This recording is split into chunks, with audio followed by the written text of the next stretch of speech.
Well, good morning, everyone, and good morning to you, Secretary McMahon. Thank you for being here today to discuss the President's budget for 2027, the request, and your priorities for the Department of Education. I'm pleased to be joined this morning, as always, by my friend and ranking member, Senator Baldwin.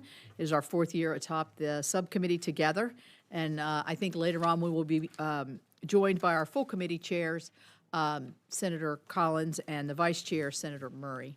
I know we're all eager to build upon the successful bipartisan work that we completed this last fiscal year and would love to see it continue through the year. Secretary McMahon, you are entering your second year at the helm of the Department of Education. Much like the last time we were all gathered in this room, we find ourselves at a crossroads. Do we stay the course with our education system as it is, hoping that more money and federal intervention will solve our problems? Or do we, as you have suggested, ask the difficult questions and consider innovative solutions that can actually turn the tide? Madam Secretary, I think we both believe that all Americans, from our earliest learners to our post-secondary students, should have the opportunity to access a high-quality education, and it is our responsibility to make that possible. But our nation's students are struggling. We know from last year's National Assessment of Educational Progress that students are still scoring below pre-pandemic levels on all tested grades and subjects. 35%, a full one-third of our nation's 8th graders, are not reading at the NAEP basic level. This is a greater percentage than ever before. We must remain focused on improving outcomes for students. That means ensuring students can read at grade level, are prepared for colleges and career, and have opportunities to succeed in a rapidly changing environment. It's a time for the United States to stand on the global stage as a leader in education and reverse the troubling trends that we have seen for far too long. So where do we begin? Your leadership has shown that perhaps we need to start by turning to those who know our students best, our local schools, our local teachers, and their parents of the students. Federal education spending should be tailored to support states and policies that are responsive to the needs of each student. I'm pleased to see that your budget supports formula grant programs like Title I and IDEA that bring crucial investments to each of our states. These programs provide the much-needed flexibility for our local communities to meet individual needs for their students. Similarly, I'm pleased to see your budget maintains your support for charter schools program. West Virginia is fairly new to offering charter schools, yet we are already seeing exciting results in the expanded school choice opportunities for our public school students. I know that the department's continuing investment in the charter school program will benefit many more students across the nation, much like we have seen in my state. I would also like to touch on post-secondary education. I'll note that before I began my professional career as a college counselor and advisor, and in this role I saw firsthand how education provides students with life-changing opportunities. So I was glad to see that your budget requests funding to address the Pell shortage and to maintain the Pell Grant Maximum Award. Pell is critical to help provide financial access to post-secondary education for our students in West Virginia and across the nation who need it the most. I'm also encouraged by the steps the department has taken to return student loan borrowers to repayment and remind them of the responsibility that they take on when taking out a loan. However, after years of borrowers not being required to pay their loans by the prior administration, there is more work that needs to be done. Currently, more than 1 out of 4 student loan borrowers are delinquent or in default. I look forward to the work your department will do to clearly and efficiently correct the unprecedented confusion that our student loan borrowers have faced for years, and importantly, put borrowers back on a thoughtful track to repayment. As we move through the fiscal year 2027 appropriations process, I look forward to continued partnership with your department to find a responsible balance between our limited taxpayer resources and supporting the best opportunities for a high-quality education. I anticipate the road ahead will be challenging, as it always has been, but we must forge ahead together to deliver our students who are the future of our great nation. Thank you again for being here, and I look forward to your testimony, and I'll now turn to my ranking member, Senator Baldwin, for opening statement. Good morning, and thank you, Chair Capito. Secretary McMahon, thank you as well for being here today. Look, it's been deeply disheartening to see the focus of this administration when it comes to education issues facing our students and our families. Experts have been clear that the steady improvement in student achievement stopped roughly a decade ago, and it has been in decline since. This has been hardest on precisely the students federal law is intended to help. Secretary McMahon, instead of working collaboratively towards solutions to help our students and families, you've undertaken a politically motivated campaign to undermine the work of the Department of Education. This has been to the detriment of our students, and if allowed to continue, will have consequences long into the future. This includes the termination of $2 billion in grants in the middle of last school year, including grants to expand school-based mental health and special education staff in the state of Wisconsin, my home state. It includes illegally withholding more than $7 billion in formula grant funds, which states were forced to sue in order to access. It includes the abrupt end of $800 million in investments in education, research, and data that support the work of our states and schools. It includes the elimination of funding to address teacher shortages, international education, and eliminating funding for minority-serving institutions. It also includes the continued focus on illegally dismantling the entire Department of Education. None of this is about returning education to the states. The things you claim to have returned through waivers and flexibility, federal law already allowed. At the same time, you are asserting an unprecedented level of control over state and local education decisions. You are using the full power of the federal government to require states, school districts, and institutions of higher education to bend to the will of the Trump administration or face a loss of federal funding. What the department is doing is transferring the vast majority of its programs to other federal departments, agencies with little experience or expertise or capacity to administer them. This includes moving programs that support elementary schools to the Department of Labor. This isn't reducing bureaucracy, it's creating more of it, another layer of it. Where states previously primarily dealt with the Department of Education, they will now have to deal with multiple federal agencies. The department claimed without evidence success in transferring career and technical education and adult education programs to the Department of Labor. That transfer has not gone smoothly, and it has, in fact, cost taxpayers even more. The programs your department next plans to move are orders of magnitude larger and more complex, including programs like Title I, Impact Aid, and TRIO. You are moving those programs at an unknown cost to the Department of Labor onto a grant system administered by yet another agency, the Department of Health and Human Services, a grant system that has experienced significant technical difficulties and issues last year that created delays for programs like Head Start and community health centers. A system the Department of Health and Human Services has described itself as antiquated. This is a waste of taxpayer resources that creates additional complexity and significant risks for our states and schools, particularly rural schools. It also fundamentally misses the point about the role of the Department of Education, which is in large part about supporting states and schools and ensuring all students have access to a high-quality public education. The recent decline in student test scores is very concerning, but it follows steady progress over decades and does not provide evidence that we should eliminate the Department of Education. To the contrary, the Department of Education has helped some states buck those recent trends.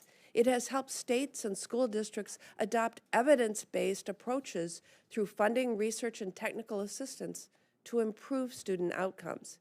Instead of building on this work, the department is taking away important support while making everything more complicated. And that is not what our states, schools, families, and students need. Now we have before us a budget that proposes massive cuts to public education. This budget would raise the cost for families. State and local taxpayers would have to make up for the $6 billion cut to programs supporting 50 million K-12 students served in our nation's public schools. And I will not support a proposal to cut funding to Wisconsin for public elementary and secondary education. Your budget request would also make higher education more expensive and harder to access for working families. While increased funding for the Pell Grant program is important, that just maintains current benefits. At the same time, the budget eliminates nearly every other program to help students pursue and afford higher education. Chair Capito, I appreciate the work we were able to do together on last year's budget with the support of Chair Collins and Vice Chair Murray.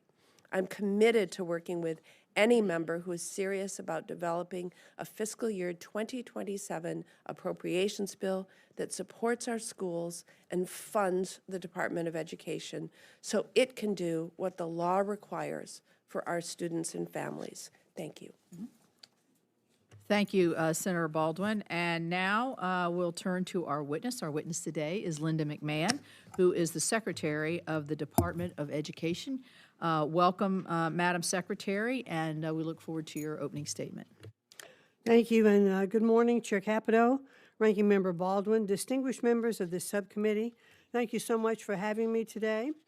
Americans reelected President Trump with a clear mandate to sunset a 46-year-old, $3 trillion failed educational bureaucracy in D.C. and return authority to where it belongs, to parents, teachers, and local leaders. Amid record low test scores and record high numbers of students buried in debt, Americans want results. Today, I can confidently attest that we are delivering on the vision of educational renewal for decades many promised, but none have delivered. In the past year, I've traveled to over 30 states, seeing firsthand the successes and challenges our education systems face has reinforced my conviction that empowering local leaders and targeting federal dollars toward evidence-based programs are the force multipliers driving our educational renaissance. To that end, my department has carefully scrutinized every dollar of taxpayer investment to ensure that it supports clear pathways to success for our students and families. We've cut unproductive program funding and redirected those resources to revitalize literacy, invigorate workforce development, and support our most vulnerable students. We've conducted an honest assessment of our operational efficacy, shrunk our bloated bureaucracy, and to date have secured 10 partnerships with federal agencies well equipped to co-administer Department of Education programs.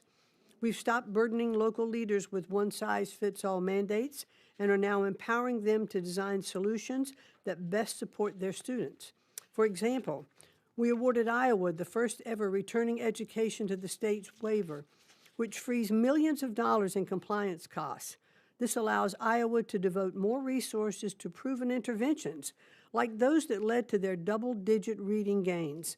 And we continue to work closely with other states to help them realize their potential for innovation. We're also expanding affordable, high-quality education options and restoring parents to their rightful role as the primary decision makers in their child's education.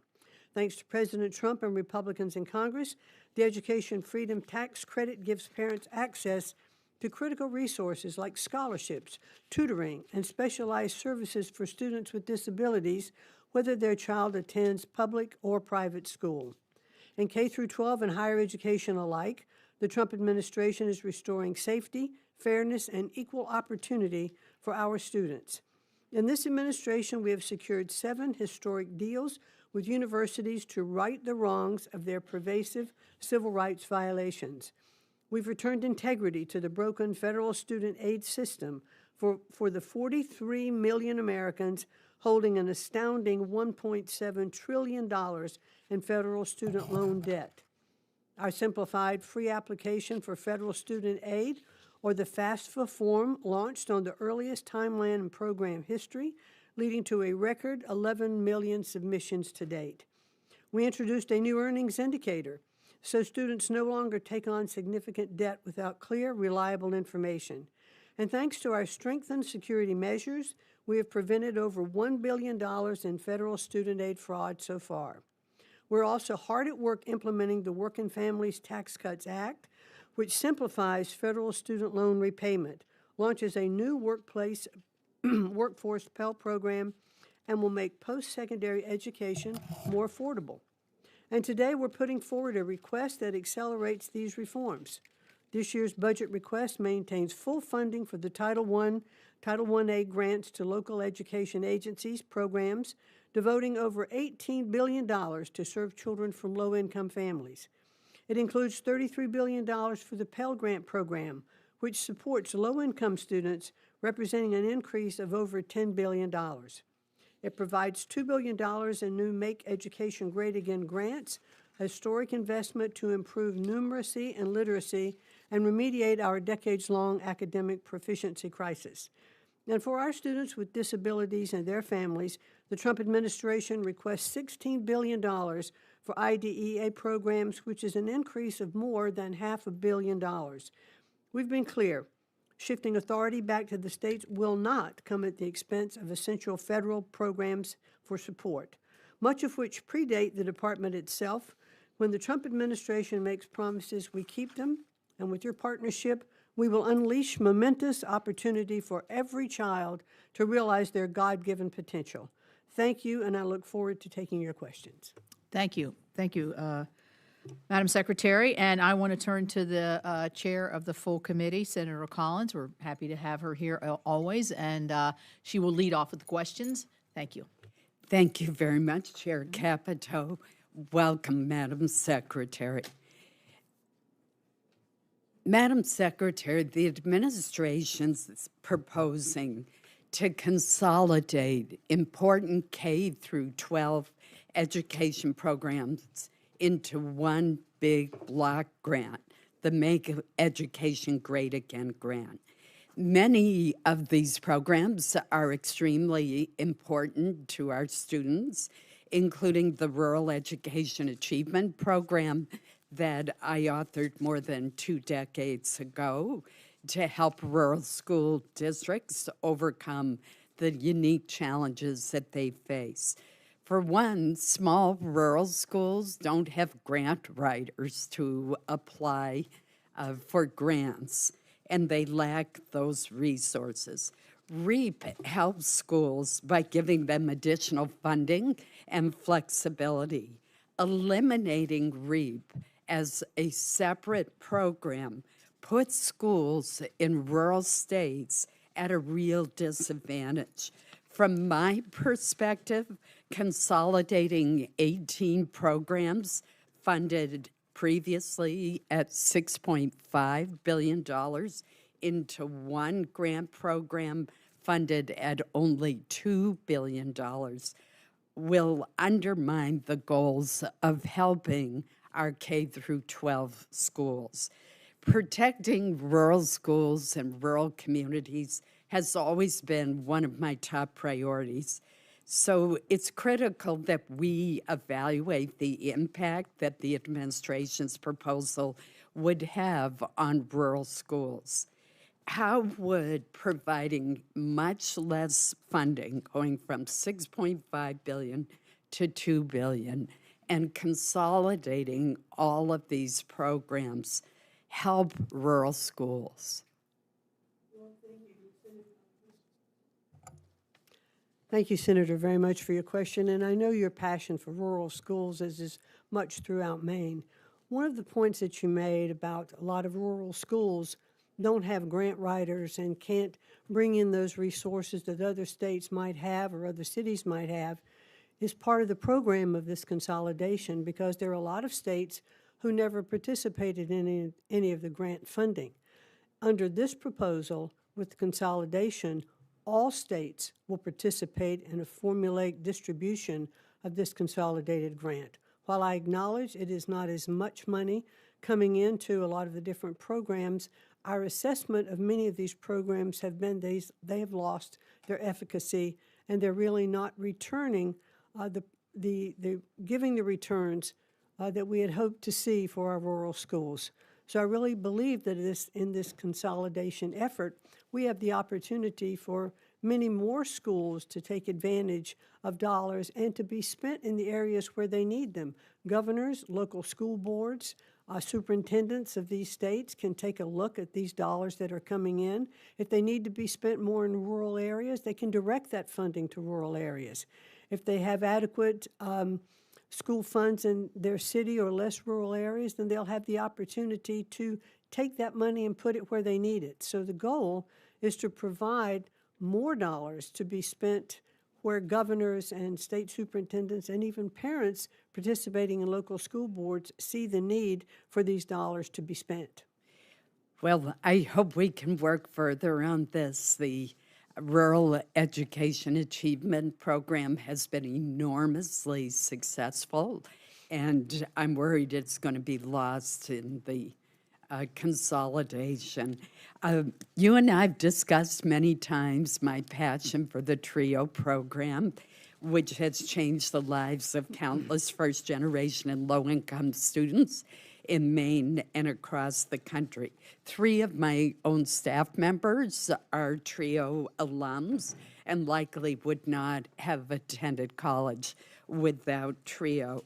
So I want to go on record that I oppose the administration's proposal to once again eliminate a program that enjoys robust support and has made such a difference in the lives of children. I do want to ask you about a specific part of TRIO. Along with 11 of my colleagues, I've recently sent you a letter that expresses concerns about the recently published applications for the TRIO Talent Search and Educational Opportunity Centers grant competitions. The grant structure outlined in the applications reflects a dramatic shift in the mission, and it would redirect funds from the core purpose of the Talent Search and EOC programs. Now, I'm a very strong supporter of apprenticeship programs and other workforce training programs, but that's not what TRIO's designed for higher education. Ultimately, that leads to workforce improvements and opportunities, but it's designed to promote college awareness, preparation, and completion for low-income and first-generation students. So in my judgment, the partnership that the Department of Education has entered into with the Department of Labor negatively affects these competitions, and current grantees in my state, like the University of Maine and the University of Maine at Presque Isle, are going to be hurt by the change in focus. Why alter congressional intent for the Education Opportunity Centers and the Talent Search grant competitions? And my second related question is, were the new criteria written by the Department of Labor staff rather than the Department of Education? Well, in very limited time I have left, about that. the Department of Labor did not write this criteria. We have done, and I understand your passion for TRIO, and we have had many talks about this. I think what we are looking at the Department of Education is looking at TRIO differently, giving it some opportunity to be reformed, because under TRIO's own metrics, it has not achieved its own goals. And as we look at it across the country, we looked at, okay, how can TRIO then be reformed if, in fact, we could provide a different kind of opportunity for higher education? Would it necessarily have to be a college degree, or could there be students who would want to proceed after high school into apprenticeship programs or a skilled workforce? So this latest is kind of, if you will, experiment with TRIO to look at it to see if it has different results. I think in this bidding process, it was worth taking an opportunity of reform to show that there might be alternatives to higher education other than college, given that we do have a lack of our skilled workforce in the country. So I appreciate your commitment to TREE. I want you to know that we are spending about $2.1 million doing research for the programs to see how the efficacy of them can be improved. By their own admission and their own self-reported data, they're not meeting their own goals. Well, my time has expired, so we'll continue this discussion. Thank you. Thank you. Senator Baldwin. Thank you, Madam Chair. Secretary McMahon, it's a central tenet of yours that you are, quote, returning education to the states. So I would say ask what specifically have you returned to Wisconsin through your efforts to dismantle the Department of Education? Well, Senator, I've been touring states all around the country. I've been now to, I think, about 34 states. I have looked at micro schools, middle schools, high schools, private schools, public schools, religious schools. I've visited institutions of higher education. And what we are trying to do is to really evaluate what the need is for our education across the country and to provide, my legacy hopefully is going to be toolkits for different universities. You've not returned anything to the states and local school districts that they didn't already have. They have been able to always seek waivers under federal law. They have always had primary authority over education decisions like hiring teachers and choosing curriculum.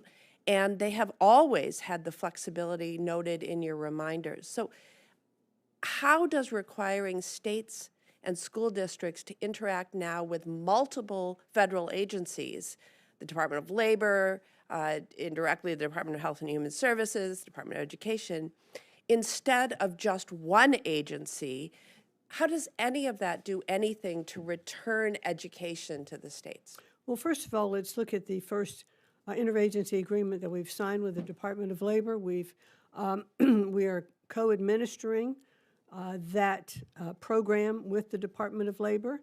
And so now the management of WIOA and Perkins grants, which typically would be 2 applications from the state, you can go to one place now. And it is the same people from the Department of Education that are at the Department of Labor. And I want to just emphasize this is important. This is important, if I may, because it is not going to various and sundry different agencies. It's dealing with the same people that you've known at the Department of Education that are located somewhere else. So and you as the are Department of Education is a pass-through for funding, which you will continue to appropriate, then that will be absolutely I'm going to cut you off registered. there. You are sending Department of Education employees to work at other agencies to administer the same programs from different buildings. At best, this will prove nothing about what the Department of Education does. It's making everything more complicated for states and local school districts in the meantime. Secretary, you also abruptly terminated funding for schools in Wisconsin and other states during the middle of last school year, including funding for teacher training and student mental health programs. And you delayed funding for things like after-school programs just weeks before the start of the school year. There is simply nothing about this that is, quote, returning education to the states. Secretary McMahon, the Department of Labor provides employment and job training services, enforces our federal labor laws, and protects retirement and health care benefits of workers. Why are you sending programs that support elementary schools and elementary school students to the Department of Labor? I certainly do think that as we look at how education should be viewed in our country, clearly there are many aspects of education. It's enrichment of minds, it's development of thought, but it is also to provide an opportunity for children, once they have finished their education, to enter into the workforce and have an opportunity. We're talking about elementary K through 12, and the grants that you're transferring to Department of Labor are much larger and much more complex than what the Department of Labor currently administers. Were you aware that the Department of Labor's Office of Inspector General has consistently found the Department of Labor is challenged in effectively managing its grant portfolio? Well, here's what I think. That we Were you definitely, aware of that? yes. Okay. So I believe that there are opportunities in every agency to improve their grant programs. So you'll transfer education department grant programs to a department that is challenged in its current administration of grants. Senator, in any time that you were looking to make, let's call it, if you were looking at the business world, a merger, when you bring two factions together, do you believe in the end are going to be better serving the population that you are looking to serve? There's some hiccups along the way at the beginning, but in the end, this is a program that I believe will help our students as they go from K through 12 into higher education, be prepared for the workforce of today and the demands of the workforce of closing of tomorrow. our time, and that is why I think labor is an appropriate I would place note in to the closing of our co-administer time these that not programs. only are we talking about deficiencies in the Department of Labor's management of its grant portfolio, but the Department of Labor contracts with the Department of Health and Human Services to use their grants management system. And there were technical issues with one of those systems last year, which resulted in significant delays of Head Start and other funding. Well, I can tell you that our programs have gone out, our grant programs have gone out on time from labor. We have processed requests from over 56 states. Over, I think it's $30 million at this particular, I think it's $30 billion at this particular point. We've gotten those grants out on time, merging with the two systems. And actually, the Department of Labor has a more advanced system of grant dissemination than does the Department of Timeliness of Education. Department of Education grants is much in dispute, Madam Secretary. Well, we can stand to agree to disagree on that point. Thank you. I'm going to stay on that, on the Department of Labor and the career and technical education aspect, because I think I'd like to hear from you. You mentioned how many states have been seeking grant, gotten their money through the Department of Labor, and it's what are the metrics that you're using as to determine whether this is a successful merger? Is it how many students are more self-aware when they come out of school? Do they want to go into apprenticeship? Do they want to go into a skill? Do they want to go to higher ed? Because I think there's obviously, we have so many workforce programs throughout the whole government in all different aspects of it, that I do think consolidating these and matching it with education is a natural fit. So I'm going to assume, you said 56 state or 56 entities that you'd looked at. You said that in your last answer, I think. Obviously not 56 states because we only have 50, but so are you getting complaints about this from the states? I'm asking, what are your metrics that you're going to use to see if there's success? And are you getting complaints from the states that this is not working for them? Because I'm not hearing that from my state. We haven't gotten complaints. I think there were concerns at first. Were the grants going to go out on time? Were there going to be issues? And in merging, two systems and in having co-administering these programs at labor, clearly, there were some hiccups to begin with, which I think would be natural to work out. But we have worked them out. So I'm really pleased that in terms of the WIOA programs and the Perkins grants, those mergers have gone incredibly well, getting those grants out the door on time, and states have not issued any kind of complaints. And so I'm really satisfied now with how this is working as we move. What were your metrics, not to interrupt you, but the second part of my question was, what kind of metrics are you all looking at in the research to see whether this is successful? The metrics were they going out on time and getting to where they needed to go without complaints, just as it would have been at the Department of Education. All right, let me ask you about student loan repayment. Obviously, a lot of student loan borrowers were put into the SAVE program, which was deemed illegal by a federal appeals court, and lots of legal disputes. So, I mean, total confusion from student borrowers as to do they owe, do they have to pay, what. So, many borrowers are currently enrolled in a forbearance plan, but they're going to get instructed that they need to get into a legal repayment plan. How is that going? Is it eliminating the confusion? And I'm wondering, that's a big thing to tackle, but what is it, $1 trillion or something that is owed on this plan? It is a huge portfolio, $1.7 trillion in outstanding debt, and only about 40% of those payers are now trying any kind of repayment at all. And who can blame them? Over the last administration, trying to put into place the SAVE Act, talking about not having to repay loans. There were 7 or 8 different kinds of loan repayment programs, income-based deferments, et cetera. So what happened under, the Families Tax Cuts Act and the Working Families Tax Cuts Act is the consolidation now of loans so that there would be 2 repayment plans put in place. So what we're trying to do now is to move those who had entered into the SAVE program, which was declared unconstitutional, not be allowed, to move them into other repayment programs. Under the new bill, there will be 2, the RAP program and standard repayment. However, till that is in effect in 2028, someone could move out of the current system they're in into a different repayment plan, which is, I think, confusing. I'd rather see them move into the RAP, R-A-P, plan of repayment, which gives better terms than some of the current repayment plans. And also, if you're making your payments on time, you can get credit towards principal. The government will even match some of those payments toward principal. It's going to be, I believe, a much better system for repayment if we can move them into it. Is it confusing for a minute? Of course it would have to be when you have millions of borrowers who were moving into the SAVE program and hoping they weren't going to have to repay. That got stopped during COVID, then it didn't get restarted after COVID, and it is quite complicated to sort through, but I believe we are making really good progress. Well, I wish you luck, and we'll give you support on that. I think everybody is confused, and certainly the borrowers. And I'm with you. I mean, if you didn't think you had to repay, or if you thought you were going to get a year, forbearance, why wouldn't you do that? And there are people since 2020 who've borrowed money who've made no payments for over 6 years. Right. All right. Thank you. Senator Shaheen.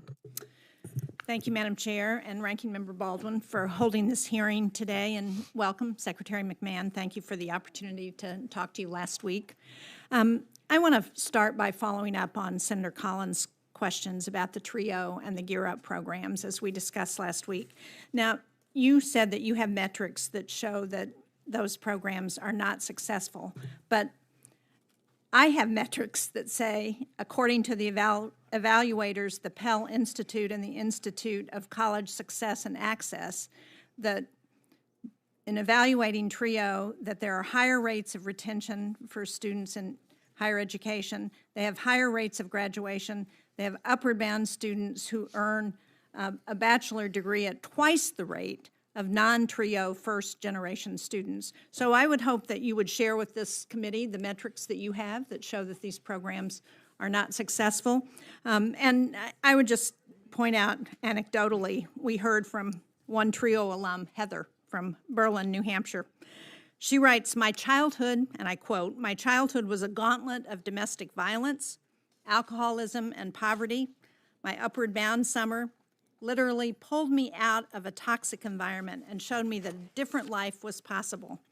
My TRIO mentors stayed by my side, helping me navigate the applications and fees that would have otherwise been impossible barriers. I went from a kid stealing food to survive to a creator of knowledge conducting high-level research. Since her TRIO experiences, Heather has earned 2 bachelor's degrees, 2 master's degrees, and a PhD. And she finishes her story with this statement: TRIO transforms public investment into long-term economic and civic return. I am living proof, and I am forever grateful." Madam Secretary, is it the intent of this administration to eliminate the TRIO and Gear Up programs and other programs that help students who are at risk from accessing higher education? Senator Shaheen, thank you very much for relaying that.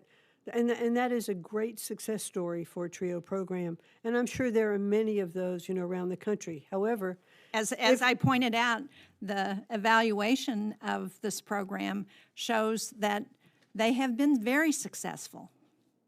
Well, the metrics that I get, which are the they're the self-reported metrics from TRIO, as we look at their percentage of graduation rates, et cetera, they are falling short Well, of their again, own would you metrics. please share those with the committee? I'll be happy to do that. Thank you. So can you answer, is it the intent to get rid of this program? As I mentioned before, we are spending about $2.1 million evaluating TRIO and looking to see if it should be revised. And, you know, and I am sure that the Appropriations Committee, as they did last year, if Congress chooses to fund TRIO, then we will work very closely with you to see what reforms we can do to make it better, if in fact it's better. But right now, it is a high cost to have TRIO programs. Well, it may be a high cost, but this Congress passed the president's one big beautiful bill that provided a tax cut for people with an annual income over $1 million, and it's now costing the taxpayers over $1 trillion. It's added $4.6 trillion to the federal deficit. So I think comparing that to the cost of TRIO and Gear Up programs, which each cost $1.2 billion annually and provide opportunities for thousands of young people to better themselves, is a much better balance of payments. I would like to go on to another question, however. One of the topics, you talked about your effort to respond better to address challenges with various programs in the department. And one of the topics that my office gets a lot of calls about is the Public Service Loan Forgiveness Buyback Program, which is administered by the Department of Education. What we hear from applicants is that they have heard from your department that they will get their applications answered within 45 days. But my staff tells me that it's often 9 months to a year before my constituents get a substantive response. We currently have over 70 constituents waiting just in our office for answers about their applications. Nationally, there are over 88,000 applicants waiting to hear from the department, and that number has grown by 4,000 just since February. So can you talk about how you intend to deal with this backlog? And I understand that part of your plan is to have the Treasury Department take over these responsibilities, and yet the Treasury Department doesn't seem to have the personnel, resources, and expertise to administer the program. So how are you expecting to address that? Well, Treasury's really down the road for dealing with this, and we've been looking at this buyback program, which was established really under the prior administration with a lot of regulations involved, and it was not established by law. There is an 88,000 backlog, and it's very complex to verify the employment of all of the people that are writing in. It's tedious to do. We are addressing this backlog and want to make sure that we can have a long-term solution to fix it. I think a long-term solution would be great. I think this program has been been around longer than just the previous administration. Thank you, Madam Chair. Thank you. Senator Kennedy. Madam Secretary, first I want to make it clear that my remarks do not refer to my good friend Senator Shaheen. I want to start by saying one person's opinion. You are so cool, literally and figuratively. They call you names and you just ignore them. I also want to say from the record, I don't think we ought to mislead the American people. This isn't your budget. This budget was put together by OMB and the White House. Every White House does it, sends us a budget, we take a look at it. Some of it we adopt, most of it we ignore. So all this play acting for the cameras is just that, play acting. I want to take you down memory lane. I'm going to come back to the extraordinary job you've done at the Department of Education, which was, when you took it over, was the poster child for excess federal government, chock full of a bunch of woke race baiters whose job was to get in the way of our teachers and her teacher's age. But I want to take you down memory lane because you've done this despite all of the obstacles. Do you remember when my colleague, Senator Schumer, said the following? I'm going to quote. Americans don't want a radical, out-of-touch billionaire slashing funding for public schools. Linda McMahon is not qualified to lead America's public education, but that's why Trump nominated her. She's the perfect choice to burn our public education system to the ground, end quote. Remember that? I do. You remember when Congressman Mark Pocan, I could be mispronouncing his name, so I apologize, said, quote, Linda McMahon should stick to wrestling. You remember that? I actually don't remember that one. Boy, you can only be young Did once. pretty well with that, though. You can only be young once, but boy, you can always be immature, can't you? Do you remember when The Nation magazine, very, very democratic magazine, published an article entitled, Linda McMahon's only qualification as education secretary is a history of spreading hate. And this is what they said. Quote, she is 76 years old and wants her legacy to be turning the bigotry that made her so obscenely rich into public policy. She's a simpleton. My God. I want you to I want extra time, Madam Chair. Everybody else has gotten it.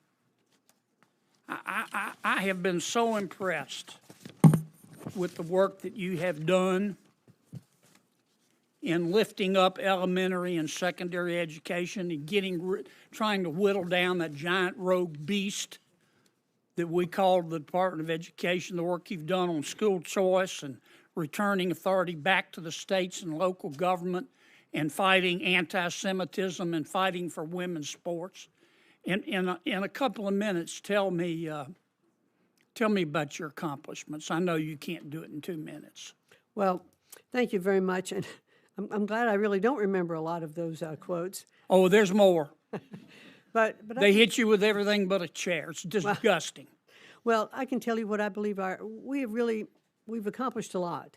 As I mentioned prior to visiting so many states and to see what kinds of education systems many of those states have, from classical education, from that I saw in Florida and other states, to states that have really accepted returning their reading programs to evidence-based phonics, and we've seen the response to that from many states who are looking now to take those same programs into numeracy to make sure that the math scores are coming up. When you walk into a department and you look across the country and the President of the United States has told you that he was embarrassed and ashamed by the state of education in our country, and not only across the country but in its place in the world, and he expects you to do something to make a difference in that, because what we've been doing is not working.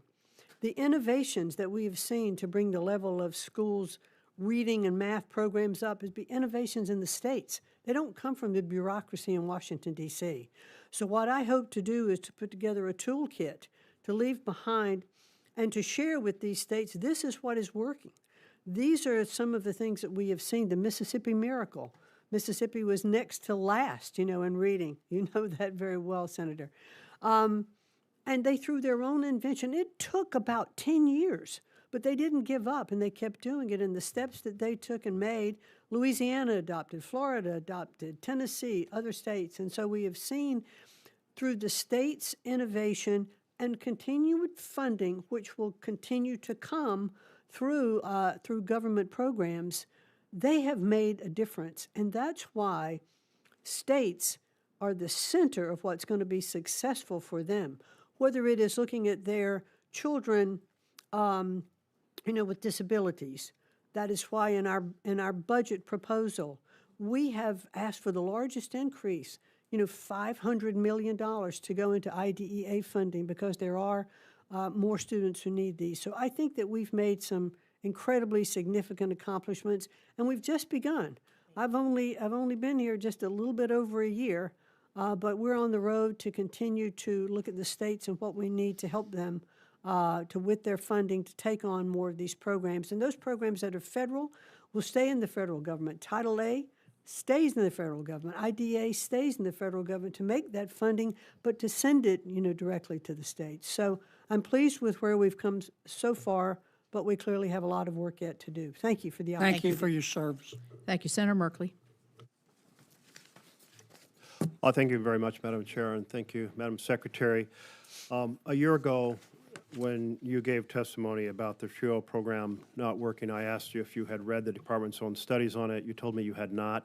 Have you now read those studies? I'm sorry, sir, which program?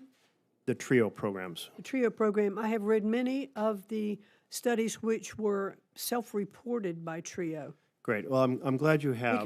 Because there is no audit capability that we have. Well, thank you, because the department's own studies show an extraordinary record of success. When I think about the fact that you have the Talent Search students 33% more likely to enroll in college, that you have the Upward Bound students twice as likely to earn a bachelor's degree, that you have the veterans Upward Bound 42% more likely to earn a bachelor's degree, et cetera. And I believe you were the first in your family to go to college. That's correct. As was I. I come from a very blue-collar, frontier, homesteading, timber background. And I knew nothing about the world of college. I stumbled into someone mentioning a deadline for college applications. I then stumbled into an assistant superintendent who advised me to apply to some colleges that had those early deadlines.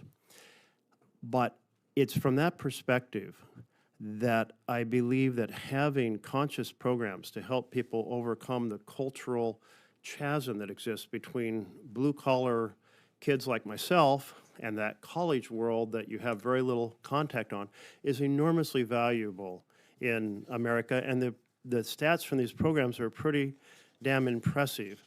I did want to draw your attention to the letter that Senator Collins and Senator Warnock sent about making this point and encouraging you to keep and increase and improve these programs. 6 Republican senators, Collins, Crapo, Risch, Langford, Tillis, and Murkowski, 6 Democrats. That's as bipartisan it gets. Folks from extraordinarily different backgrounds all saying this program bears merit. And I would like to submit this letter for the record, please. Without objection. Thank you very much. So I just want to emphasize the point that Senator Collins was making and Senator Sheen was making. Look at your own studies. Talk to the TRIO kids who come from these different backgrounds, had no idea, like I had no idea what college was all about, who found a pathway, and I got lucky. I stumbled into folks who gave me insight, but getting lucky shouldn't be the necessary way to bridge the chasm between the blue-collar, non-college communities like I grew up in and the college community and that opportunity. And I do understand and I support passionately the career technical education programs, but we already have those programs. Let's enhance those programs that are working, not convert this program, which serves a very different function. Second, I wanted to address the nursing education and student loans. And in OBA, it created a new federal loan limit for graduate and professional borrowers. And this is for federal loans. And in the rule that you've put forward, you've created a distinction for postgraduate nursing students and said basically they're going to be capped at $20,000, $500 annually. And there's a tremendous concern that those caps are going to decimate the ability for folks to be able to get post-baccalaureate nursing degrees. There's 150 members of Congress who signed a letter pointing this out. It's a very bipartisan letter as well. So I will submit for the record that letter. Thank you very much, Madam Chairman. Given our shortage of healthcare workers, given how few general practitioners we have, why are you targeting nurses as we face these dire healthcare and trying to prevent people from getting these graduate degrees? Thank you for that question. certainly nurses are not being targeted. And this is part of a rulemaking regulation that's still in the process of rulemaking, not quite finished. But this is not in any way to cast any kind of aspersions or any kind of review of the nursing programs or other of health service programs that have come under regulation for postgraduate degrees. It is simply by the definition that Congress itself wrote into the regulation as what considered a professional degree. And so by putting caps on some of those professions that don't fall into the category that has been absolutely determined by Congress under the regulatory environment, we hope to bring down the cost of college. So, Madam 100 Secretary, if I might, this is I important. only have a few seconds. so I hear your $100,000 point. cap for graduates for Thank you. I hear those your point. degrees, and $200,000 for others. But here's the thing. The OBA bill did not make these distinctions. It's your rule that is proposing this distinction for nurses. So I'd encourage you to look at the actual OBA language. Second of all, the argument is that by, if I was making your case for you, that by reducing the loans, somehow people will get their degree for cheaper. That's not what happens. What happens is they have to go from the federal loans that have a lower interest rate to the private loans that have a much higher interest rate, and that makes it much less affordable and much less appealing to pursue these degrees. So it really has a devastating impact. The only people who are helped by that strategy are the private loan companies that make a lot more money. That is not helping our healthcare system. Thank you, Madam Chair. Thank you. Sir, I can tell you that our research has showed that over 90% of the nursing graduate programs in our country can be achieved for less than $100,000. $100,000 under this bill is the cap for the graduate program as it is defined by Congress. And so therefore, one of the goals, hopefully, is to help colleges see these incredible costs of colleges, that 10% that's not doing it, and help bring college costs down.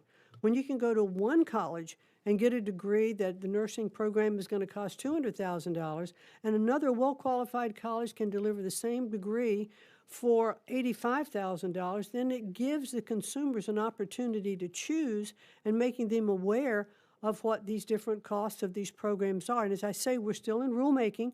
It's not final, but the final rulemaking will be soon. Madam Chair, can I just make a note on that? So there's also a semester limit. These nursing graduate programs are 3 semesters, so it doesn't become, it becomes the annual limit is that you might be thinking applies to 2 semesters. It covers 3 semesters. That annual limit, virtually no nursing programs in the private sector apart from the public programs meets that. Actually, so I think your analysis is completely wrong. This is completely damaging, and I encourage you to take a look before you do the final rule.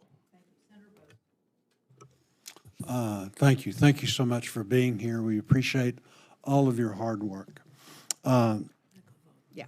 I do want to associate myself with those that are in support of TRIO. The TRIO programs in Arkansas have been a game changer in helping low-income and first-generation students not only access higher education, but also succeed once they are there. I appreciate the conversations that we've had regarding and surrounding and strengthening TRIO, and I hope that we can continue to collaborate to ensure these programs continue to effectively serve students who need them most. I also want to thank you for being in Little Rock and doing a roundtable. That was very much appreciated, and I think that everyone really enjoyed it. Across the country, too many students are not proficient in reading and math. Arkansas has made a strong commitment to the science of reading to ensure students are reading on grade level by 3rd grade, and we appreciate the department's recognition of that work. Can you outline how the department's plans to support states implementing evidence-based literacy strategies, particularly in rural communities, and help drive a return to fundamentals that improve student outcomes? Well, sir, as you know, the Department of Education really does not control curriculum in different states, but what our support is as part of the $2 billion block grant that we have talked about, under our budget proposal. We are asking and requiring that 25% of that grant for the states who receive that money be reserved for literacy education, another 25% for numeracy, encouraging them to adopt their programs and to be able to do the research. So I think that is showing the department's focus on making sure that these programs can be looked at and developed, because there's so much science now that has proved the success and efficacy of these programs. Many states are adopting them, putting them into place. You know, governors are competitive, and superintendents of schools are competitive. They don't want other states to succeed and get ahead of them, especially with programs that are working. And how can they be incorporated into their states, and how can they can have their teachers participate in programs to learn how to teach these new systems. And I have now, in my opportunity of visiting schools, I have been in schools where teachers are actually, again, teaching phonetic sounding of words, and so that students can decode these words and are really learning to read faster. Many of them reading now proficiently at end of first grade and not waiting till third grade to be proficient. So we know the system works. We want to encourage states to adopt these. We want to help through the grant process, and with these caveats of reserving these amounts of money, emphasize the importance of states accepting these programs. Very good. We frequently hear from advocacy groups representing vulnerable populations like students with disability and low-income students. I want to give you the opportunity to share with everyone how your budget proposal prioritizes and protects those students. The students from low income? Yes, low income. Well, Title A funding. Disabilities. Yeah, well, and let's look at Title A funding first. That's unchanged in our budget proposal. It's level funded, so that folks can, understand that we're not in any way impacting that or asking for any kind of reduction. We have historic recommendation for IDA funding, which is $500 million more for students with disabilities. And also in the One Big Beautiful Bill, or the Working Families Tax Cut Program, as we look in the adoption of the tax-free portion of granting states the opportunity to opt into the programs whereby the private sector can contribute money to scholarship granting organizations. That's money that comes in that's from the private sector, not from taxpayer dollars. Those scholarship granting organizations can also then give money to families who are applying for those loans, and students that have disabilities can get special services, additional equipment that they need. Governors have to opt into these programs. I can't imagine why a governor wouldn't, but there are opportunities for our children with disabilities to have improvements. Very good. Thank you, Madam Chair. Now we have Senator Murray. Thank you very much, and thank you, Secretary McMahon. You know, I don't think the solution to helping kids who are falling behind is to destroy the Department of Education, but I know you and the President seem to think that that is the solution. I think that's kind of stunning, because I hear from teachers and parents in my state, hey, you know what I really need? Less funding? I just don't hear people saying that. I don't hear people saying, I really wish the federal government would do less to help student borrowers. But that is what you are proposing in this budget, tearing down the Department of Education even more. Why? So we have more money to throw at the Pentagon, trillions of dollars, $500 billion. I just have to say, as a former preschool teacher, maybe I'm biased, but I think that giving all kids, every one of them, a brighter future is really more important than shoveling money at defense contractors, but that is what's being proposed. So let me just start with this. Look, I am really concerned you're not listening to parents of children with disabilities and their profound objections to moving IDEA and Rehabilitation Act programs out of the Department of Education. I've gotten a petition from thousands of parents, educators, advocates, who are concerned that that will really undermine 50 years of progress in making sure the rights of children and students with disabilities are met. So I wanted to ask you today, what is the status of moving programs for children and students with disabilities out of the Department of Education? Currently, we are still evaluating where those programs would best be located, and we have not made that determination yet. We are looking at the Department of Labor for some of its programs. We're also looking at HHS for a potential home for some of those programs. I can assure you that the intent of this administration is not to put these students at risk in any way whatsoever. I've not received thousands of applications as you have, but I have met with parent groups all over the country who have children with disabilities. We have talked about what they need, and I have said to each of them, who is better position to know what your children need than you, working with them, and then working with your local school boards And your that is, superintendents and your Madam Secretary, teachers. that is exactly why these parents and advocates are spitting mad, because what they want to make sure is that their child with disability has an education. And moving it out of the Department of Education is not only undermining that, but it's a direct message to them that their health is more important than their education. Their parents are taking care of their health. They know how important that is. But they want their kids to get a good education, and that's why I am hearing from so many parents. So I am deeply concerned that your answer sounds like you're still moving ahead. Just let's make it clear that will break the law, and it will make it a lot harder for these students with disabilities to get the education, and the understanding that their country will stand behind them with that. Well, I just have to object to your framing of this. First of all, it's not against the law. And secondly, these parents need to understand that regardless of which department these programs are located, they will still get same treatment, are you under the the same Department of funding? Education, which says your education is the priority? That's their concern. But let me move on, because I have several other questions and my time's limited. Let me ask you, a little over a year ago, you made the decision to eliminate more than half the staff in the Office of Civil Rights and close half of the regional field offices. Now, you have testified repeatedly that students won't even notice your efforts to abolish the department, but I'd like to hear you tell that to the students and parents who have yet to hear anything about their case, let alone have it be fully investigated and resolved. Because you know, in President Trump's first year of his first term, OCR resolved about 60 sexual harassment cases and 15 sexual assault cases.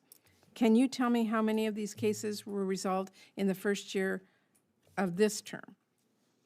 Well, I can tell you what we're doing with our OCR program. We are definitely moving forward.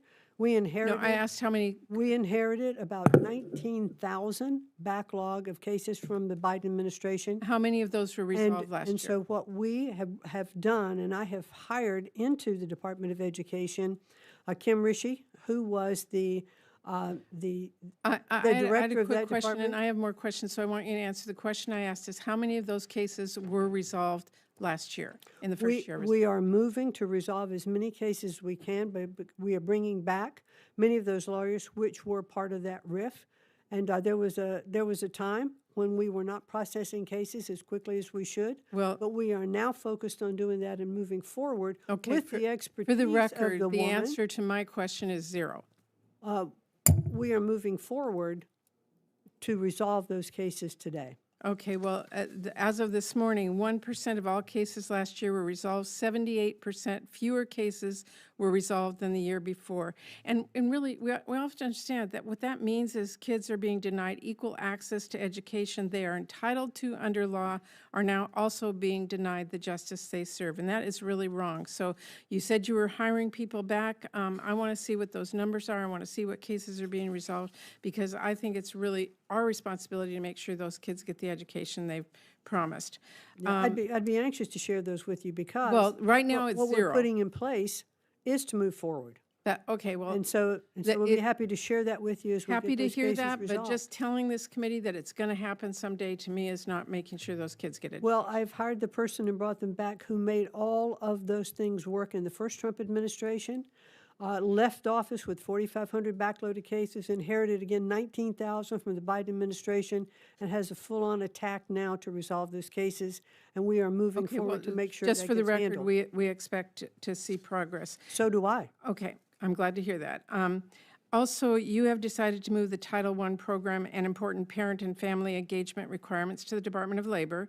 You've decided that agency, which by the way has no experience making sure families of K-12 students can meaningfully participate in their child's education, to take over.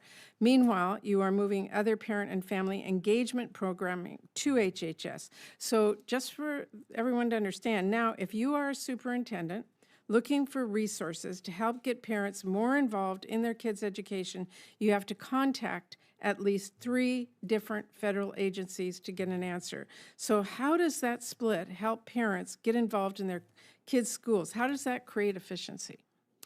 Well, what we want to do is to make sure that kids have the same access that they need. These parents, let me just back up for 1 second, and I'll just take a minute to do this.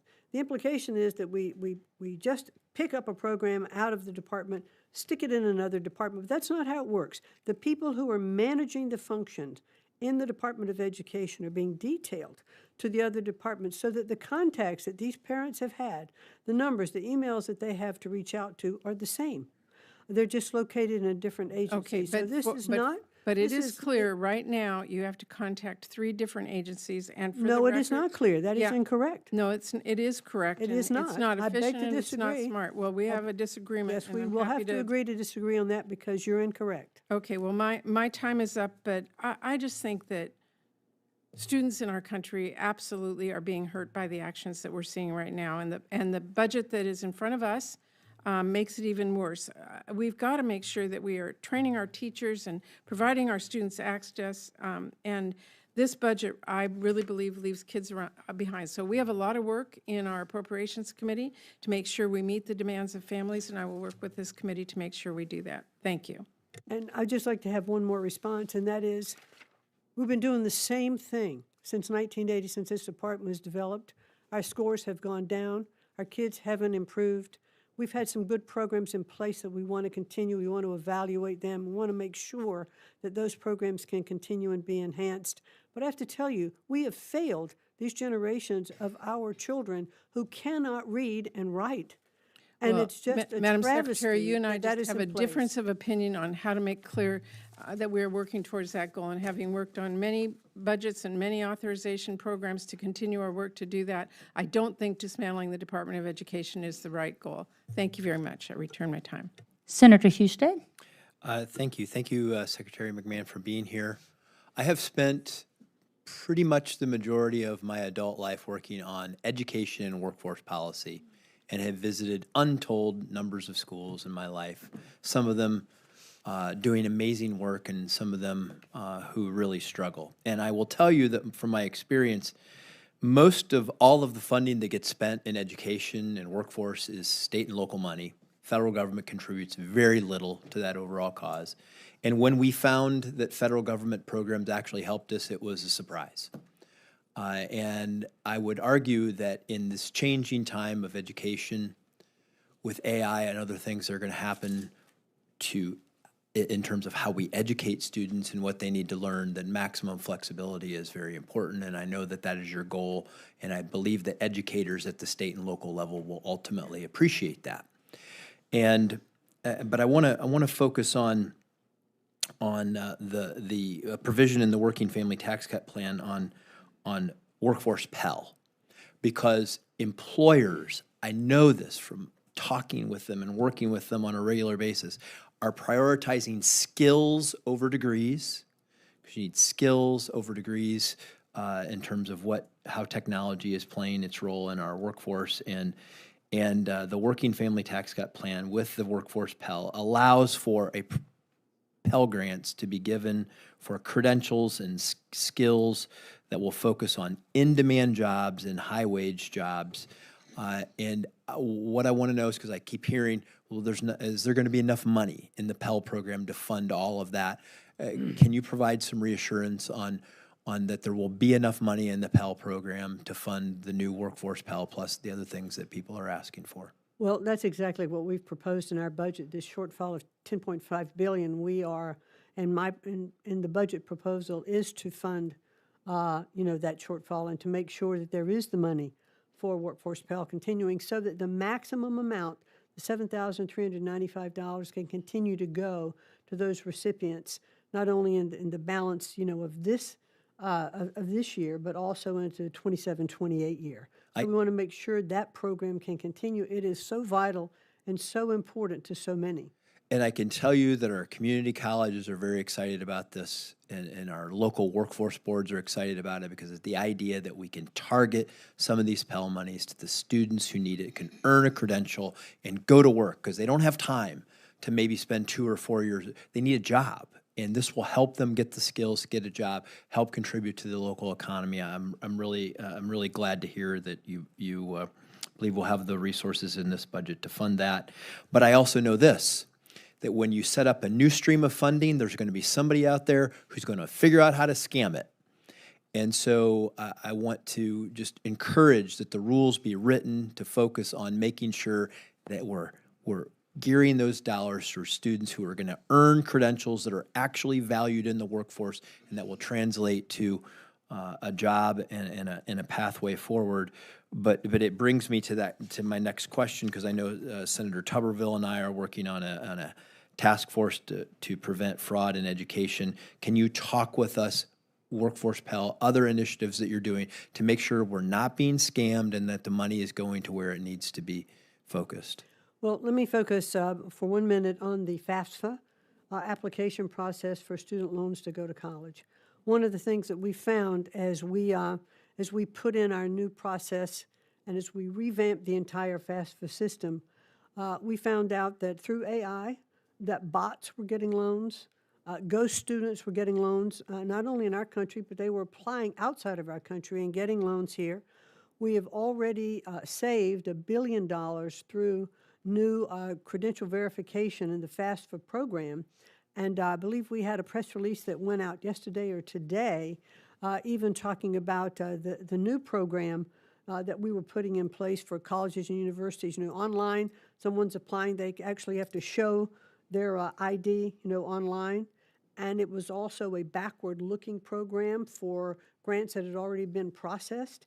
And we've also already discovered another $400,000 in attempted fraudulent applications through the FAFSA process. So we are making great headway in preventing dollars going out the door that would be through Pell or for other applications into college. So this is a really, really big announcement and headway. Thank you, because if you want to trust the funding, you have to trust that the money is being spent properly. And then just one quick last question. I know that career tech money, adult education money, is being sent over to the Department of Labor, and that, which can be a perfectly appropriate thing to do since we're talking about labor workforce skills. Are you confident that this funding stream for those vital programs will not be disrupted? Yes, and it's going out the door as it should for these grants. Already 56 states and territories. I noticed when Chairman Capito said, well, we only have 50 states, but it's territories as well who are getting the money. Great, thank you. Senator Murphy? Thank you very much, Madam Chair. Good to see you, Secretary McMahon. I want to just tell you a quick story so you can understand why Senator Murray and many of us on this committee care deeply about what you have been doing to try to destroy the Office of Civil Rights. Amy Cupp is a parent in Indiana. She was very alarmed when her daughter came home one day with severe bruising on her hands and arms. Her daughter has severe autism, a group of different disabilities. What she came to find out is that the school that her daughter was at had been restraining and secluding her daughter. In fact, her daughter spent 23 hours over 29 different times in what the school referred to as the blue room, a padded room in which this girl was thrown in by herself, spent 23 hours in the first just few months of her 6th grade year. This family got no resolution from the school district, and so they went to the Office of Civil Rights. Their case was proceeding until you were sworn in. And when you were sworn in, their case ended. They were given a notice that the Chicago field office was shut down and that there would be no further processing of their case. They went to court along with many other families. And I heard you say to Senator Murray that things are getting better at OCR and that you are now processing cases again. But my understanding is you're doing that not out of your own volition, but because the parents sued you and the court found that you were in gross violation of the law, having fired half the attorneys at the office, having closed down all these field offices that parents rely on. So what was going on in 2025? I mean, why did you decide to shut down these field offices, to illegally fire half the attorneys? I hear you and want to believe you that things are going to get better, but obviously you spent an entire year trying to eliminate the functions of this office. And I'll give you a numerical example. In Connecticut, your home state, when you came into office, there were 127 pending claims at OCR. Half of them were kids with disabilities who were relying on you to help them. Do you know how many cases got resolved positively for families in Connecticut in 2025? 0. Not a single child got a positive resolution, got help from the Department of Education having filed a disability claim in 2025. That is unacceptable. So I guess tell me why you did that. And am I wrong that the only reason that you're restarting anything at OCR is because the court is telling you have to do it? Oh, you're clearly wrong about that, Senator. We definitely did not shut down the Department of Civil Rights at the Department of Education.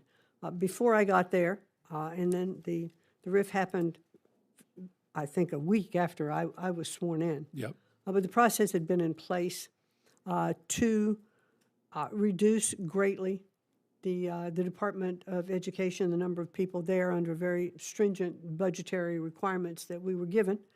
And so this was part of a RIF that happened, but we were in the process of looking at how to make sure that our Office of Civil Rights was in fact going to be able to handle cases, trying to make sure that we could get as many of them handled as possible.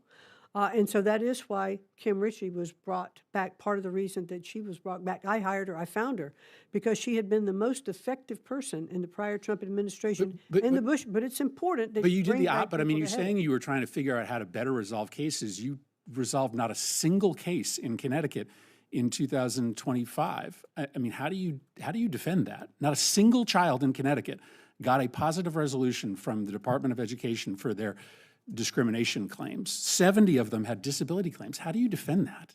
Well, it is very difficult when I'm trying to address those particular issues, except to know that those things were happening, and we are looking forward to make sure that they stop happening. But you fired half the department. But that is hindsight. What we are doing now What does that mean? Is that you know perfectly well what it is. We've brought people on board to handle these cases because I believe that they should be handled. We should be dismissing these cases. We should be finding resolutions to them. And so those attorneys are being brought back. They were how many of them have been brought back? All of the ones that were fired who didn't take early retirement, they came back, and we are, in this budget, have more money to hire more lawyers. No, this budget proposes a 35% reduction to the Office of Civil Rights, and so that's my final question. No, but it is a budget of increasing dollars for civil rights, and we are hiring more lawyers. No, it's not. This office, this budget has a 35% proposed reduction for the Office of Civil Rights. Well, we are moving forward to make sure that that's rapid true, right? resolution, expanded mediations, and multi-regional teams. Well, but let's just agree to the facts, right? You will agree that this budget you're proposing to reduce funding for the department by 35%. No, I'm not agreeing to that. But here's what I'm saying. We are bringing back lawyers. We are hiring new lawyers to address this backload with the person who had been so successful before in getting this done. When she left office, there was a 4,500 backlog, and now from the Biden administration, there's 19,000 more. And so we are addressing them for rapid mediation, expanded resolution, and multi-regional teams that we've now put back in place. So addressing the issues that happened in the past. I mean, it's like black is white. It's a 35% cut you're proposing. We're inadequate. But going forward. I'm going to call this down. Did you want to make one last comment, Senator? Okay. Senator Britt. Thank you, Madam Chairman. Madam Secretary, thank you for your time today. I realize the Department of Education is actively investigating Brown University in light of the tragic murders that occurred on campus last December, and you might be limited in what you can actually share. Public reporting from local stations and student news outlets has made it clear to me that the murder of Ella Cook, her fellow classmate, and the wounding of 9 others were entirely preventable. They were the predictable result of more than a decade of ideological degradation and the vilification of police and law enforcement at Brown. In 2013, student activists demanded and ultimately accomplished the cancellation of a lecture titled, quote, "Proactive Policing in America's Biggest City." This was to be done by then current NYPD Commissioner. Brown responded not only by canceling that, but by ramping up DEI infrastructure and campus climate work to address the, quote, racial justice concerns that the protesters raised. Throughout the fall of 2015, student activists demanded the university further emphasize and invest in DEI practices, criticizing Brown's $100 million plan to, quote, improve race relations as insufficient. The following year, Brown formally announced it would invest $165 million in DEI and strip away its proactive policing protocol and replace it with, quote, community service models. In 2020, after more activism, Brown declared its Department of Public Safety would adopt a, quote, phased approach to reducing reliance on police. In 2021, the university received a bomb threat from a caller who claimed to have placed bombs throughout campus and said to be armed with an AR-15. The caller threatened, quote, "If any police approach me, I'll open fire on them immediately and any other student I see," end quote. Michael Greco, after 18 years as a Brown police officer, he was one of the ones that responded to this incident. He testified under oath that during the 2021 AR-15 and bomb threat, leadership explicitly ordered responders off recorded radio channels, deliberately concealing an active shooter threat from the Providence Police and the Federal Clery Oversight Act. In the summer of 2023, a Brown police sergeant was made aware of another potential mass shooting threat made against Brown. When the sergeant urged university leadership to cancel a children's reading event scheduled for later that day, he was brushed off. His leadership later described his actions as, quote, bordering insubordination.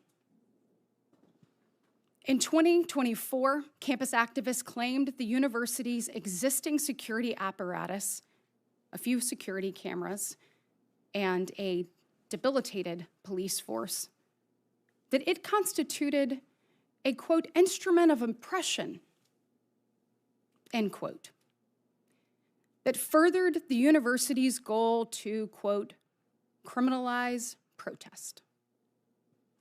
Faced with this backlash, President Christina Paxson issued a university-wide email formally apologizing for the perception that the university was, quote, engaging in surveillance. This response reveals the administration's attitude that its own physical security infrastructure they view as a political liability rather than a life-saving necessity. In April of 2024, an unsecured door allowed 2 criminals the opportunity to rob students at the Everett Poland dorm on campus. Brown did nothing. On August 27, 2025, the Brown University Police Sergeants Union issued a unanimous vote of no confidence for Brown University Police Chief and his deputy. Brown did nothing. In October of 2025, the Patrolmen's Association issued an additional unanimous no confidence vote explicitly warning of exhausted officers, forced overtime, and, quote, ongoing technology failures, end quote. Brown did nothing.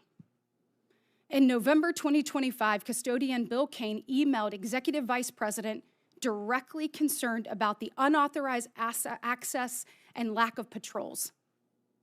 Brown did nothing. So by the time we get to December 13th, the day that Ella Cook lost her life, there were 15 vacant officer positions, resulting in only 5 officers protecting campus that day. A 15-year veteran custodian, Derek Lisi, saw the assailant casing the place for weeks, Madam Secretary, pacing hallways, ducking into bathrooms, and staring into room 166. The custodian reported this to the security contractors on campus not once, but twice. The security staff responded with, quote, I'm not here for that, end quote. The murderer himself later admitted that he planned to attack for 6 semesters and had, quote, plenty of opportunities, but he kept chickening out.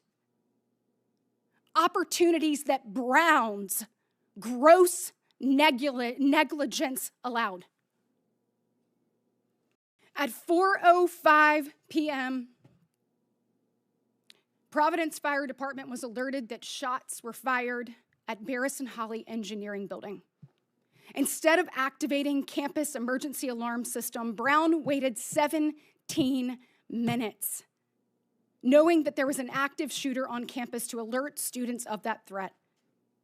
During the 17-minute void of official communication, the assailant was able to fire at least 44 rounds from a 9mm handgun, completely unchallenged, and escape. Responding law enforcement then quickly realized the security cameras were non-existent, turned off, and unstaffed. Throughout the remainder of the day, the university proceeded to send out and subsequently retract multiple falsehoods regarding the suspect and another active shooter near campus. Brown University's leadership didn't just fail to protect its students. They actively dismantled every layer of protection that could have stopped this massacre and prevented the murder of an MIT professor 2 days later. Madam Secretary, it is clear to me that Brown, in my opinion, has violated the Clery Act. And Madam Secretary, will you please confirm that your department is investigating this matter in a timely and a thorough fashion? If I could interject here, just because we're a little bit over and we've got other people, if you could quickly answer that question, and then maybe if you have some questions for the record that you more. I have no more questions, except for I would like all of this submitted for the record. Without objection. That's a chilling account. And Senator, we are aware of a lot of these allegations with Brown, and we are actively conducting a Clery Act investigation into Brown. Thank you. Thank you. Senator Durbin. Thanks, Madam Chair. Secretary McMahon, welcome. Last year when you appeared before the subcommittee, I gave you a pop quiz. I'm going to give it to you again. What kind of school in America enrolls 8% of American college students but accounts for 30% of all student loan defaults? For-profit colleges. Correct. You aced the exam. These two numbers tell quite a story. For-profit colleges mislead students into believing they can get certain jobs and salaries if they stick with and graduate. In reality, they charge high tuition rates, provide little, if any, support to students while they're in school, and leave students with a worthless degree. 8% of the students in college, 30% of the student loans, for-profit colleges. I send a letter every year to every high school principal, teacher, and counselor, warning them that the glossy mailings which these students receive about these for-profit schools don't tell the whole story. Let's talk about Vicki Vinces, one of my constituents. She wanted to be in law enforcement, thank goodness. She went to Westwood College, one of the worst actors in America. After 3 years of juggling full-time jobs and going to school full-time, she learned that her degree from Westwood was virtually worthless. By then, she had $50,000 in debt to this for-profit school. She dropped out because she couldn't afford another penny of debt. Under the Biden administration, there was good news. In August of 2022, 79,000 students who attended Westwood learned they would receive financial relief they were entitled to through a program called Borrower Defense. You know it well. It allows students to seek loan discharges if the schools lied to them or participated in misconduct. That was nearly 4 years ago. In 2026, 12,000 of those borrowers have not received the discharges they were promised. Instead of throwing these borrowers a lifeline, you've chosen to close the department. Can you tell me, do you believe that the for-profit colleges that misled students about job placement and salaries should be held accountable? I think that all colleges and universities should be held accountable for their programs, absolutely. Should the department honor its promise to discharge these student loans? Yes, and sir, I would like for you to please understand that it is not my goal in dismantling anything to walk away from any of the responsibilities that are there. So that's a wrong mischaracterization. Why wait? Why, it's been 1.5 years with this new president. Why wait? I think that it is in the process of all these accountings, and I'm not sure where they all are, but we will not walk away from these responsibilities. If you'd please give me a report on that, I'd appreciate it. Be happy to. 6 decades ago, Congress created the TRIO program, helping low-income, first-generation college students succeed in college. Illinois is a leader in this program. Illinois received more than $49 million in TRIO grants to help 37,000 students. Money well spent as far as I'm concerned. When we talked on the phone about this program, you said you needed to know if it was successful. Let me tell you the story about how TRIO changed the life of one of my constituents. Cornelius Griggs grew up in foster care, had a rough childhood, found the TRIO Talent Search Program in high school. It helped him study for the ACT, develop productive habits, and apply and enroll in college. He went to Chicago State University, committed to studying hard. It paid off. In his freshman year, he made the dean's list. At Chicago State, he participated in another TRIO program, McNair, which helps undergrad students pursue a secondary degree. After graduating with a bachelor's degree, Cornelius earned his master's degree from the Illinois Institute of Technology, one of the best. It was in industrial technology and operations with a concentration in construction management. He used his education to found GMA Construction Group, a $400 million company, 67th largest general contractor in the Midwest. Madam Secretary, that's what America's all about. That's what TRIO is all about. How do you explain your department's request to eliminate the TRIO program? Well, Senator,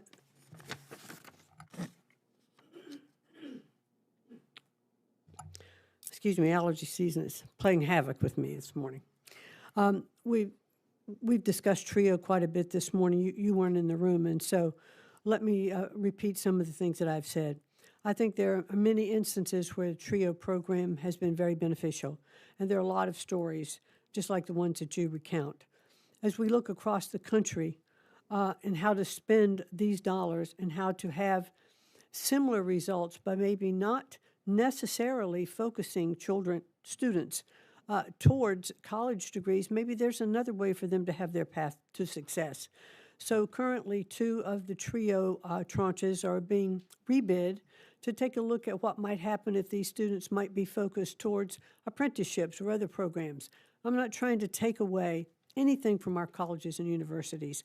I do believe that there are many aspects of student lives that they want to go to college and have the full college experience.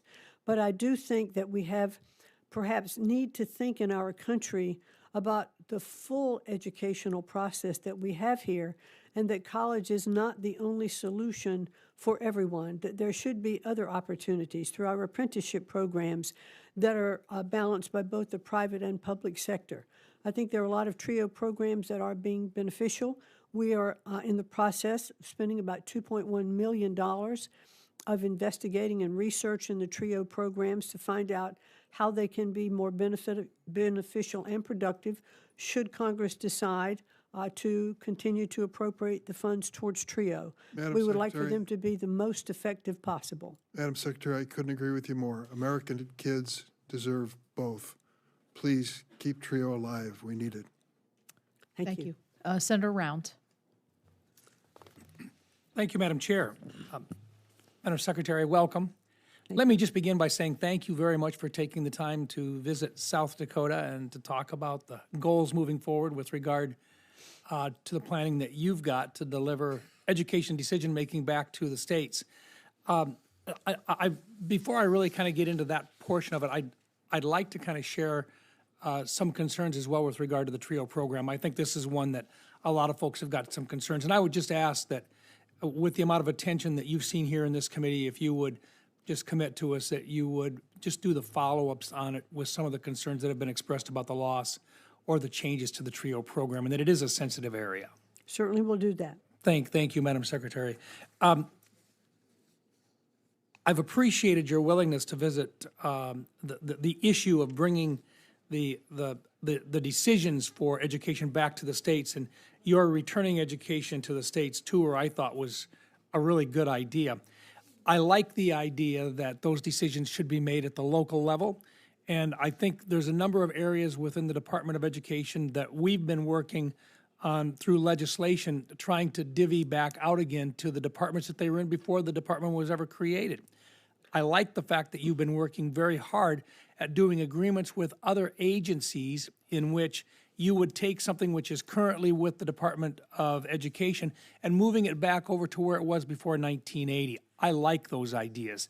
We've introduced legislation that would do something similar and work our way back through, providing more block grant opportunities to the states with money, but then looking at specific areas such as impact aid and IDEA and so forth, not block granting those things, but keeping those areas together in an office and the money with it. So I appreciate the way that you've focused on this. I am concerned, as most of the people on this committee are, with regards to the direction that education has been going nationally since the creation of the Education Department. The latest scores from the National Assessment for Educational Progress, they're really kind of a national embarrassment. 2/3 of our nation's fourth graders can't read proficiently. Even worse, 1/3 of eighth graders scored below basic, the highest percentage ever recorded. That means these kids can't identify basic literary elements in a text. In math, the gap between high and low performing students is the widest it's ever been. The Department of Education was originally created to collect education data and advise state and local organizations on best practices. But it's really become a place, until you came into the picture, where it was a top-down direction-giving program. I like the approach that you're taking in returning it back to the states. Can you, just in a broad sense, would you like to share a little bit about what your vision is in terms of what the Department of Education should be like as opposed to what it was when you found it, in terms of listening to the states and empowering the states, but not necessarily telling the states what they're supposed to do in a one-size-fits-all model? Well, to your point, sir, in this proposed budget is $2 billion that would go as a block grant to states through a formula that'll be worked on. What this will allow states to do that don't always participate in grant making because maybe they don't have enough money to hire grant writers, et cetera, but now all states will participate in money coming from this $2 billion. And then governors, state superintendents, state school boards will decide how this money should be spent in their state, where the greatest needs are. whether that's in rural communities, whatever those programs are, they will be deciding how to spend that money.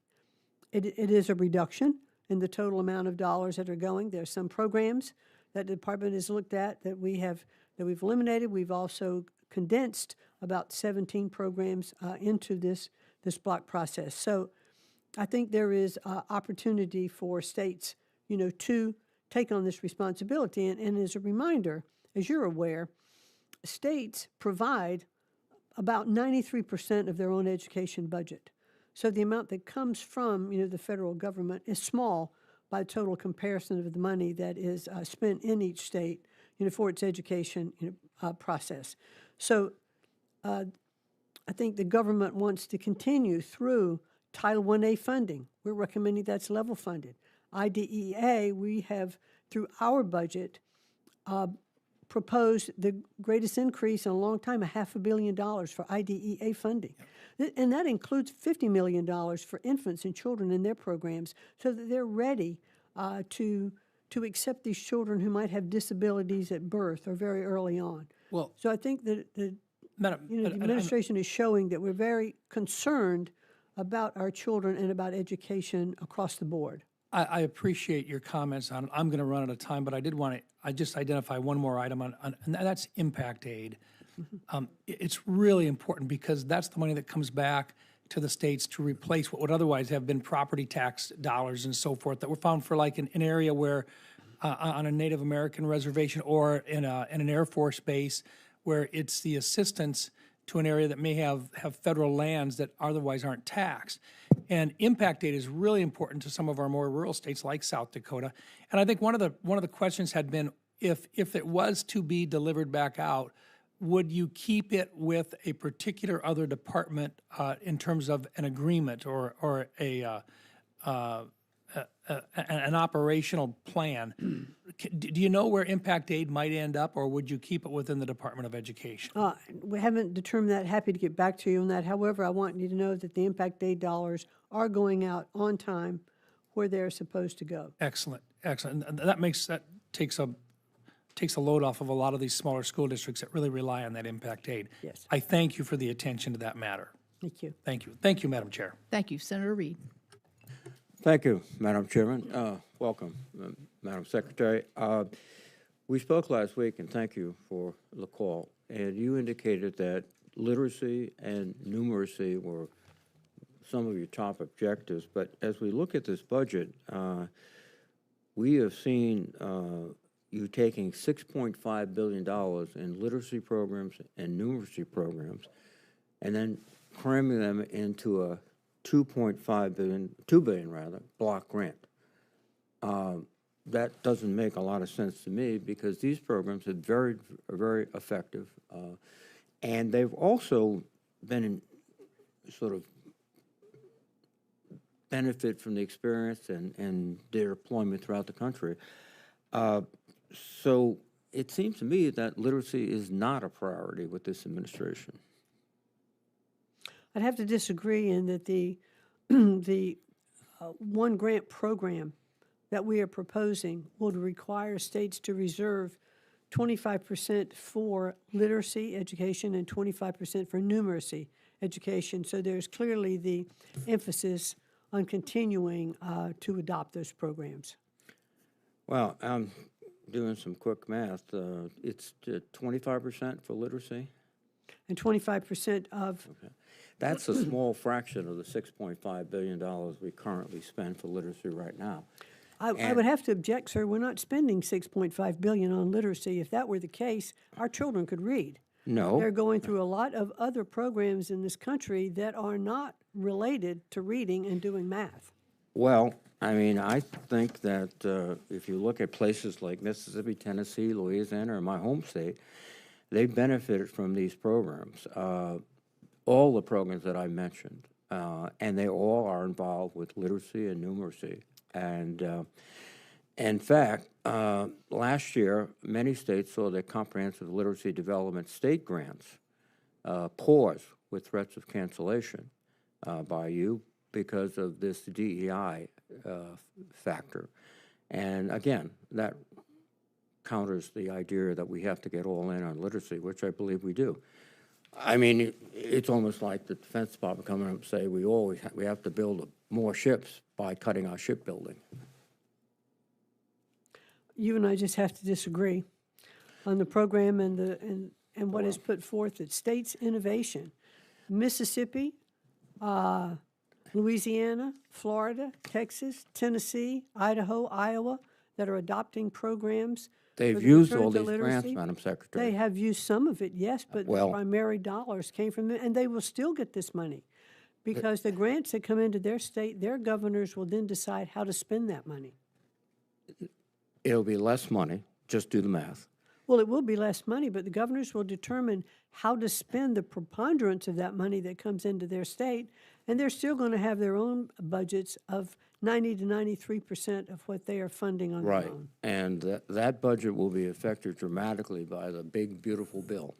In my home state of Rhode Island, we are scheduled to lose $200 million of Medicaid funding over the year 2027, but we do a budget that goes from July 1st to June 30th. And last year, I believe about $30 million was given to the school systems to take care of Medicaid-eligible children.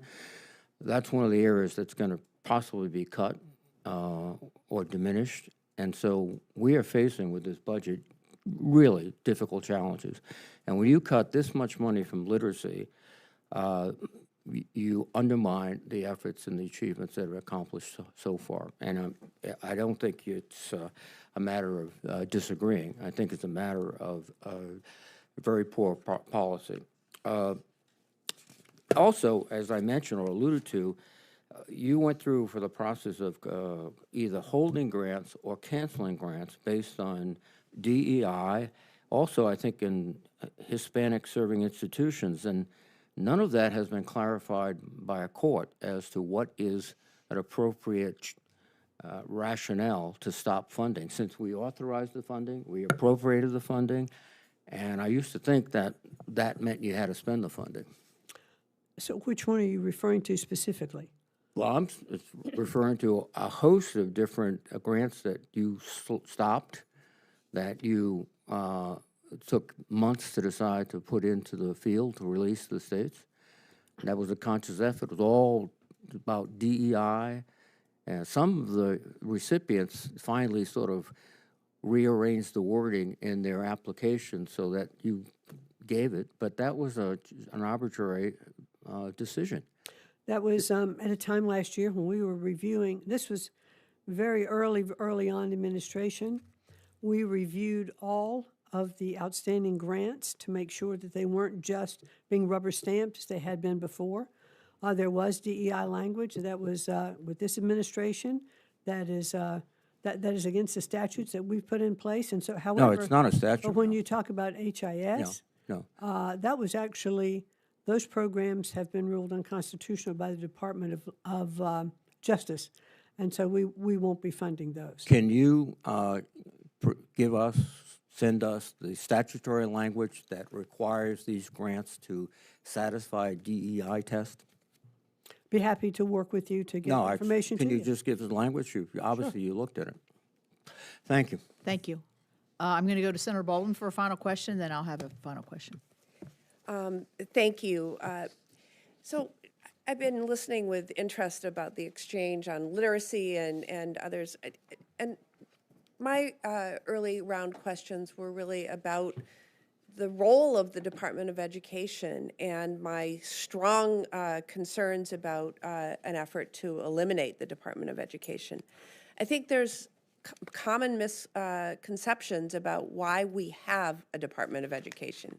In K through 12 education, it provides a relatively small but very important part of funding for our local schools because it enforces rights for students, including students with disabilities.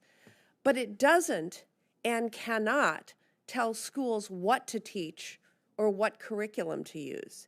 And the Department of Education is not responsible for every problem in our education system or every drop in test scores. It similarly cannot fix every problem, but it can help. I understand when I was taking my vote on the floor that you were asked a question about the science of reading.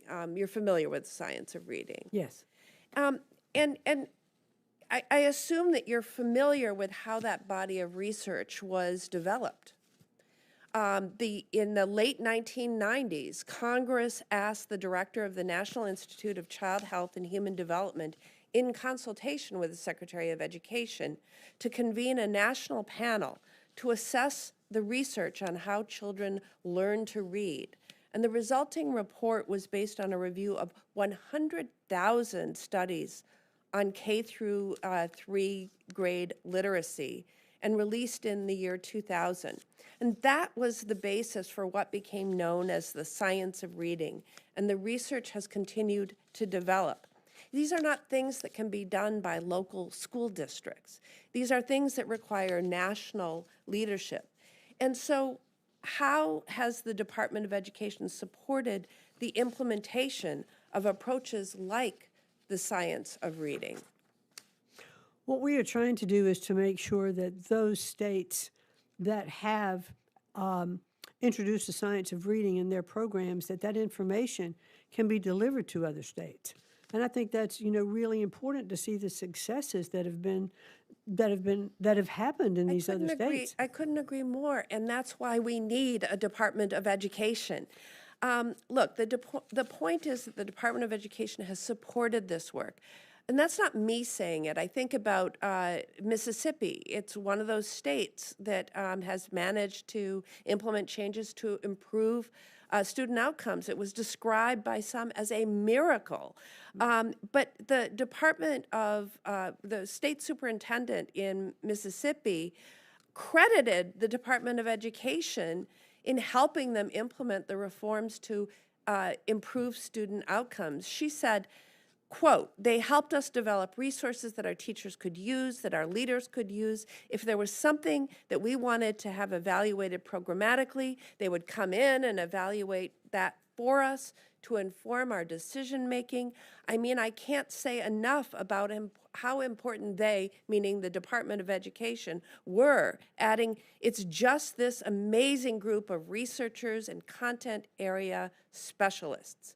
And that's just one example of what would be at risk as this administration tries to eliminate the Department of Education. So, I believe the ultimate goal is to significantly cut and eliminate federal funding for schools. But in the meantime, it means needlessly taking away important student support like this one from states and school districts. One last comment, Madam Chair.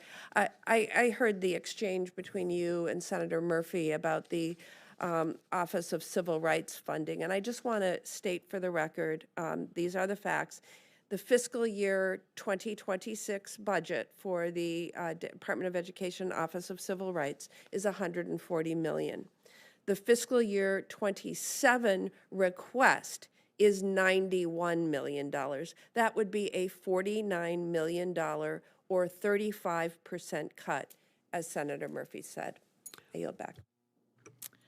Well, thank you, Secretary McMahon, for being here. I will say in comments on the Office of Civil Rights, I think, as Senator Britt very passionately explained, the lack of protection for students on the Brown campus.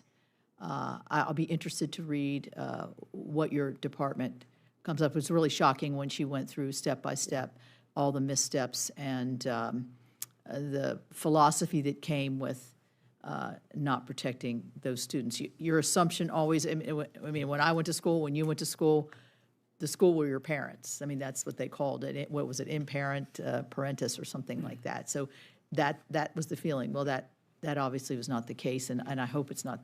I hope that is not the norm for our college campuses as we send our sons and daughters. So really quickly. And that is why we have the Clery Act. Yes. And that is why we're actively investigating that. Thank you. Thank you for that. May I just take 1 minute to respond just for Senator Baldwin? Yes. Senator Baldwin, just relative to civil rights, and I did want to be reflective on that in our budget, and that is the floor that we are recommending for the hiring of the new attorneys. That's a floor number. Hopefully, we'll have the ability to increase that number. Thank you. Just really quickly, I want to put on your radar screen, because I think this falls within the bucket of the $2 billion Make Education Great Again. And you know this is a program that's important to me. Living in a rural state, we're trying to get our parents to work, and we're trying to have a full workforce. Well, one of the challenges for every parent with school-age children is, what do you do once they leave the classroom when they're so young and they can't obviously take care of themselves at home and shouldn't be? And that's the 21st Century Community Learning Centers. In our state, they play a great role and really fill the gaps because there's not enough child care everywhere, we know that, but certainly the after-school care is really hard to get. So I would, we've heard a lot from parents and teachers and school leaders that this is a critical need for us. So I see that it includes putting it into the mega grant. Is the proposition that that the states will make the determination as to how important this program is for them? Because how would this change in funding mechanisms really impact our local after-school programs? It would be up to the states to see if this is where they have their need and to spend their money on those programs. Okay. With that, let me get my little closing script out here.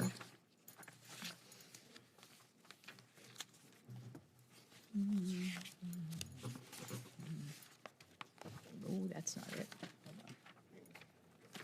What would we do without people who passed us papers when we weren't really sure? My closing script. This ends our hearing today. I'd like to thank my fellow committee members. I thought we had a good turnout, thoughtful conversation, and I thank you again to Secretary McMahon. For any senators who wish to ask additional questions for the records will be due May 5th. The hearing record, which will remain open until then for members who wish to submit additional records for the additional materials for the record. The subcommittee will now stand in recess, and thank you.